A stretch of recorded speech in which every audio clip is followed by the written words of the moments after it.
Hello all, welcome to another FFT Arena matchup here. This time on top we got Shintroy's team known as the Silver Crusade 2. And on bottom we got Mudvayne's team known as Frog Warriors. So, for Shintroy we got Lightbringer the Paladin, Cullen the Archer, the Plague the Chemist, and Containment the Time Mage. This one is a status-based team, kind of. Yeah, mostly stats, I guess. We have a Paladin that knows Steel Heart. He also knows, like, Consecration for, killing undeads. Yeah, for killing undead units. Southern Cross for damage. Nurse Transfusion. Warpath, so this guy can do even more damage. Awareness. Main Tactician's Blade give off some decent evade. And I guess awareness can be okay if you're trying to evade, but the guy doesn't really rely on evasion all that much, because you see the Zephyr Shield barely offers any evasion at all. I think counter would have been better, only because you got attack up, you got Warpath, you want someone to physically hit you, that way you can counter strike and deal massive damage. It's just awareness is better used for like high evasion setups with like units with main Gosh or defenders, even power wrist even would work very well. And I mean power wrist, Tactician's Blade, and let's say Scutcheon 2, yeah, that would have actually been pretty good on this guy if you're going for an evasion setup. Otherwise, with the Shurshi and Warpath, I would have swapped out awareness for counter.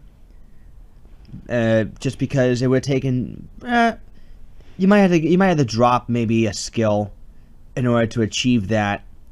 I don't know.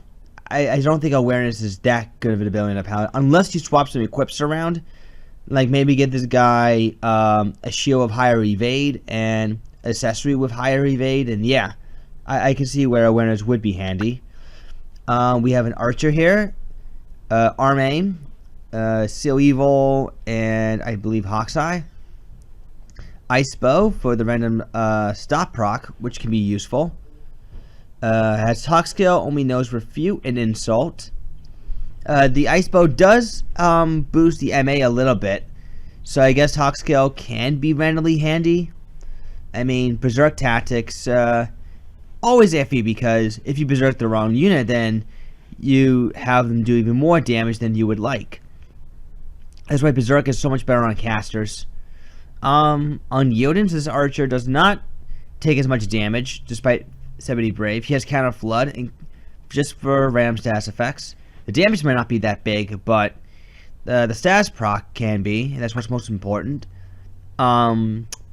Chemist here, Yin Magic, all she knows is Zombie. Defense up, so she can at least live through a physical hit. She has a lot of HP too, so she's gonna be really annoying to take down. As far as trying to take her out with physical moves. Auto Potion, so she can remain healthy. She has Move MP up as well, so she won't be running out of zombie spells really anytime soon at all. Or a Calcum to boost some MA a bit. So 60 Faith though, I guess you don't want to make her too vulnerable to magic, I guess. That's just my assumption with the 60 Faith. I mean, you see a lot of casters go 70 Faith, so I guess we'll see how that works out. And finally, the Time Mage here. I believe just Slow 2 and Comet. Cure 3, raise to Asuna, excuse me. Mumbling my words, I just woke up. Don't worry, folks, I'm not hungover or anything. This is just how I am when I just wake up. Satyam Sun's nice for auto shell. Robo of Lords is nice for the amount of MP. I mean, the silence is great. Holy Mitre with a staff granted her some MA. So it's kind of balanced, I guess. I mean, you have Zombie here, you got Slow 2 here, you got Don't Axe and Berserk, you got Charm from this guy. Well, we'll definitely see what happens. I mean, Shintroy doesn't really have AoE in terms of damage, unlike his opponent. But doesn't mean you can't pick him off one by one. As for Mudvayne, we got Frog Princess the Samurai, Frog Girl the Scholar, Frog Fetish the Wizard, and Frog Slave the Chemist. So, I fought this team earlier with my new maxed out team. It did exceptionally well. I was expecting for it to kind of lose because of how out of sync the team speed overall actually is, but I guess the amount of Don't proc I got off was relevant. As for the team itself, though, 14 MA, which is pretty nice. Defense up, so I guess again she can at least live through physical hits, which is not too bad. 70 Cross Helm White Robe is a decent combo as far as trying to keep her MP up. Magic Rain only absorbs Earth, so and the Samurai's got Bio 2 and Tornado, as does the Scholar. I think both of them should have Quake, because you want to be able to heal yourself with Quake spells. Because if you saw in the match you had against me, my ninja kept redirecting your tornado spells, which caused damage to both of your casters here. So I would have found a way to absorb Earth, even if it's like, even if you had to, let's say, swap out White Robe for Robe of Lords, let's say, swap out Magic Rain for Diamond Armlet, and then you can swap out the Cross Helm for like Platina Helm, so you can actually be immune to oil. Because oil can really screw up your absorption strategy, too. That's the other thing I wanted to point out. It looks fine otherwise, but again, just so you're not really absorbing wind with these two. That's why Tornado can definitely hurt the both of you. The Samurai has Bizenboat, Murasame, and Masamune, which are fine skills on a high MA Samurai. The Scholar here, I believe Mughal Fairy, I want to say, I forgot what else she has. Ramu Salamander. Prismatic Rod doesn't really boost fire or lightning. I mean, I guess it's just there for the tornado, but still. I would have swapped out those summon magic spells for something else. Hell, I would have even done Carbuncle at that point. Because the other thing I noticed too about your casters is, aside from the Samurai, these two don't have any way to restore their own MP. You're relying on this Chemist to do all the work as far as keeping the MP up. Which is why I think, again, the Scholar would have been better off having Carbuncle over Ramu and Salamander. That would have worked out a lot better in the long run for you, because you can actually at least restore some MP, while the Wizard and the Samurai can go back to work for dishing out magic damage, and the Chemist can just keep everyone in check. Teleport's fine, Short Charge is fine. Again, though, these two are not absorbing Earth, because I'm sorry, not absorbing Wind. Excuse me, because they got Tornado. They absorb Earth, but I mean, I would swap out, like I said before, I would swap out the two of them for Quake, personally. Actually, that I think about it, Diamond Armor on the Samurai is immune to oil anyway, so you would have swapped out Cross Helm for like Crystal Helm if you want some Donak protection, or Gold Helm if you want like Sleep and Frog protection yourselves, or even Circlet for just better MA. That's what I would have done personally, because again I would swap out for Earth, because you want to go for Earth Absorb here. Wow, I'm spending a long time talking about this team. Jesus Christ. I'm gonna move right along as fast as I can, guys. I'm sorry. It's just that Mudvayne requested analysis from me over what me or C25 Holy would recommend, so I'm just giving it out right now. Wizard here, Water Another Water Frog, has Holy. I want to say Cure, Raise 2 and Asuna. Magic Attack up, 14 MA is pretty good. 15 is usually the breaking point, which is why, actually, what you probably could have done, honestly, is, well, random wind and lightning absorb is very relevant, and being immune to status effects is also very relevant, too. Robe of Lords is nice for amount of MP, I'm trying to... I mean, yes, the amount of MP is great. Maybe if you want that wizard to have a little more survivability, maybe you could have done, like, Wizard Outfit, which would grant slightly more HP. Or if you want a little more HP, I would go for Linen Robe. I mean, Robe of Lords is still fine, but it's just that you got two items that are immune to silence. And, I don't know, Linen Robe will just give wizards a little more HP. Certainly less MP, but with the amount of times you're going to be able to cast the spells, plus magic attack up 15 MA, you'll get a lot more damage boost out of the water and other water spells. I think that would have been worth it, in my opinion, if you did Linen Robe. Because you get slightly more HP, and you get 1 point MA, and 15 MA plus magic attack up makes it to, I think, an effective 22 MA, I want to say, which makes it pretty awesome. Then the Chemist. Time Magic, just haste 2, slow 2. On Yoden, so this guy can tank. Auto Potion. To keep him up. These two got float, so they can at least absorb, nullify earth damage, which is fine. I would have these two at least absorb earth. Like, swap out a few items that can absorb earth. Or actually... yeah, give these two, like, Diamond Armlet instead of Magic Rain. You can keep and put Robe of Lords in these two.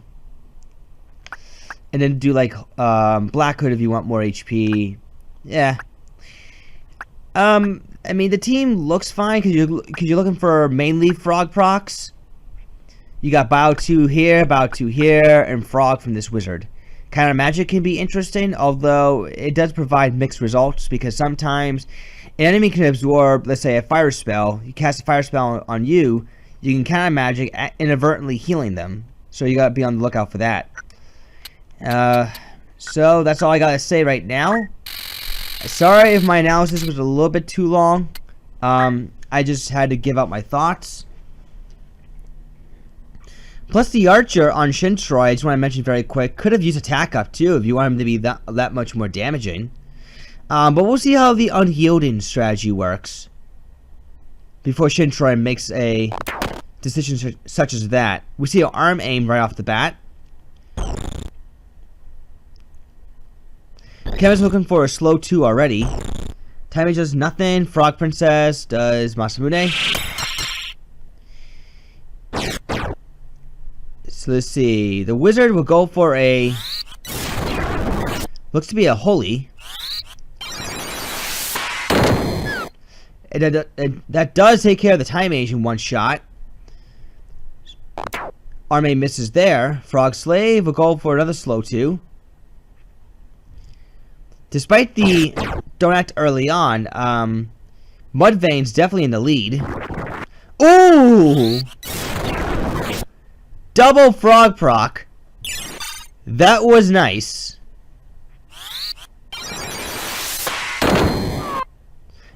And that paladin just ate 443 damage worth of holy. Jesus Christ.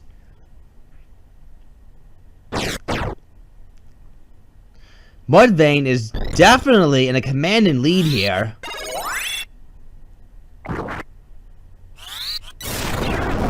That would have been hilarious if Bow 2 reversed the frog effect. Another holy coming from the wizard here. That's gonna definitely take care of Shintroy's chemist. Oh, not quite. Wow. Another Bow 2 takes care of the job. It's effectively 4-on-1, actually. I say 4-on-1 because of the frog. There's a race too.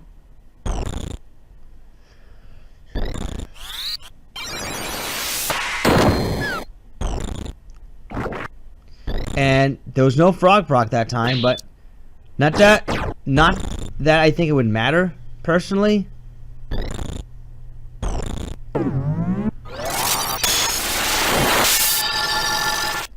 Oh, the skull had Cyclops. I forgot she had Cyclops.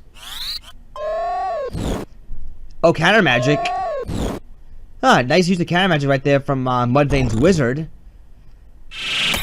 Just going to at least ensure that the chemist will not get back up. Or at least there's a chance that she won't get back up. So that's it. Wow, Mudvayne takes round 1 rather easily. We're going to round 2. Round 2 is about to begin. We are now at map 34, Cellar of Sand Mouse. What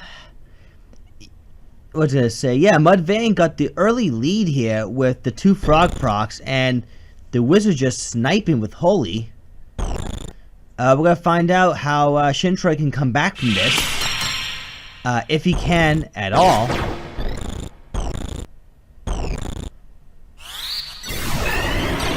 Haste 2 hits 3 people, which is good for Mudvayne. Hawk's Eye does land. The chemist does... she's going to go for a zombie. There's a comet from the Time Age. And Frog Girl will go for Tornado here. There's counter magic from the wizard. Bio 2 from the samurai. And some water spells from the wizard. Cyclops. That'll touch you, Cyclops. My bad. Oh, on a potion. A triple kill water. Nice. Still Evil does land, but here's a soft to get rid of the Petrify proc. But yeah.